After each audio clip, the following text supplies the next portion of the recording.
Shalom Bapak Ibu Saudara yang dikasihi oleh Tuhan Yesus Kristus. Jumpa kembali di dalam triparti atau komsel kita di bulan Juni, minggu yang keempat. Di sini judul khotbah melayani dengan panggilan hati. Ayat pokok ada di Matius pasal 20 ayat 28. Di situ dikatakan, sama seperti anak manusia datang bukan untuk dilayani, melainkan untuk melayani dan untuk memberikan nyawanya menjadi tebusan bagi banyak orang.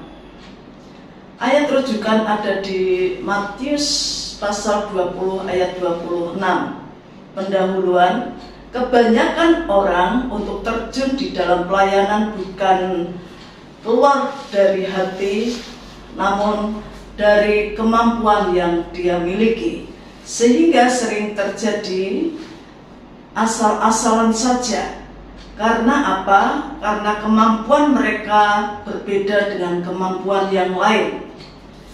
Di sini diperlukan pelayanan keluar dari panggilan hati. Selain dia memiliki kemampuan, dia rindu memberikan hatinya kepada Tuhan, sehingga di dalam bidang apapun yang dipercayakan kepadanya, maka ia mampu untuk melakukan demi tugas pelayanan. Puji Tuhan, kita masuk dalam bagaimana ciri-ciri melayani dengan panggilan hati. Di sini ada 3 jawaban.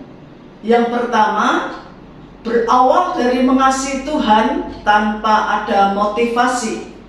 Kita akan baca ayatnya di Lukas pasal 10 ayat 27. Kasihilah Tuhan Allahmu dengan segenap hatimu, dengan segenap jiwamu, dengan segenap kekuatanmu, dengan segenap akal budimu, dan kasihilah sesamamu seperti dirimu sendiri. Dan yang kedua, menjadi berubah oleh pembaharuan budi.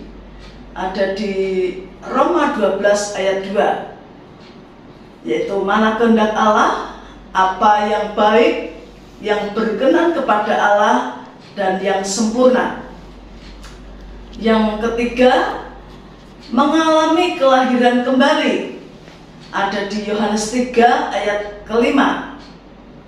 Di situ dikatakan, jawab Yesus, aku berkata kepadamu sesungguhnya, jika seorang tidak dilahirkan dengan air dan roh, ia tidak dapat masuk ke dalam kerajaan Allah. Sehingga dia harus memiliki hidup baru, menjadi ciptaan baru, dan menjadi milik Kristus.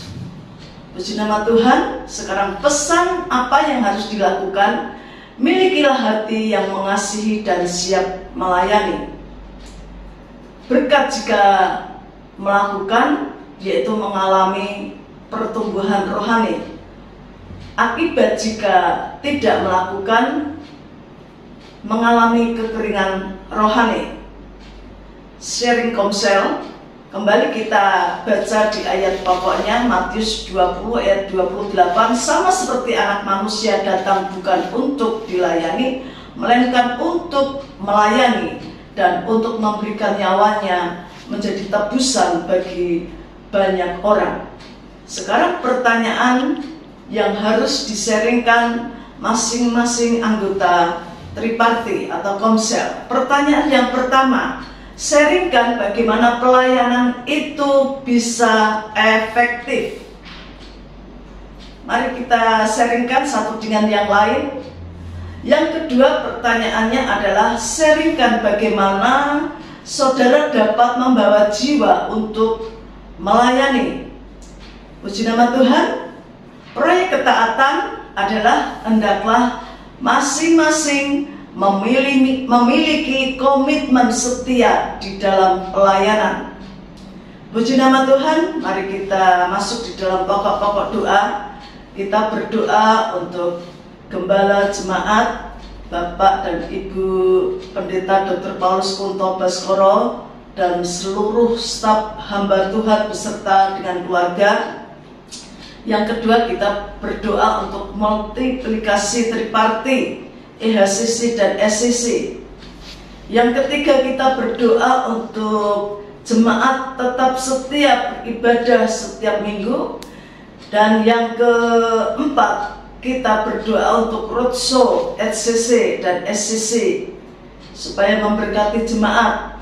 Dan yang kelima, kita berdoa untuk ulang tahun gereja yang ke-55 di bulan Juli.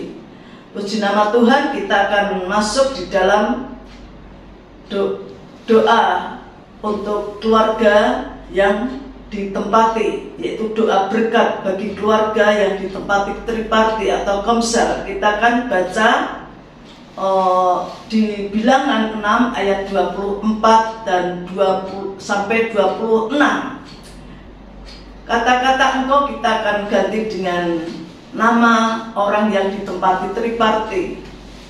Tuhan memberkati saudara, saudari, Bapak Ibu, dan melindungi Bapak Ibu, saudara-saudari. Tuhan menyinari Bapak Ibu, saudara-saudari dengan wajahnya dan memberi Bapak Ibu, saudara-saudari kasih karunia.